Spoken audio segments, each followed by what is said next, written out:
pitää niin kuin huutaa sitä omaa viestiä niin paljon, että se tulee oksennuksena suusta. Jos ei pysty antaa saumaa tai niin kuin ollenkaan köyttä sille toiselle osapuolelle siinä keskustelussa, niin se vie myös siltä tuuttamiselta sitä arvoa jatkuvasti. Enemmän arvostusta ja satsataan sisältöihin. Aluksi ne kiusaa sua, sen jälkeen ne pelkää sua, sitten viimeiseksi ne haluaa olla niin kuin sinä. Elän niin kuin toivoisin eläväni.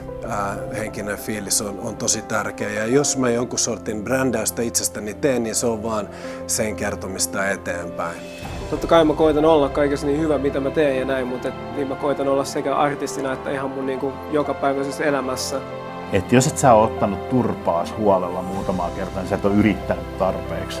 Henkilöbrändiä ei voi erottaa mistään muusta brändistä, eli vaikka se onkin henkilö, niin pitää ajatella, miten brändit syntyy. Jos se on yhtä ja tasasta tavisjuttua, who cares? Pitää olla se oma verkosto. Nykyään tietenkin sosiaalisessa mediassa pitää olla hallussa ne viestintäkanavat.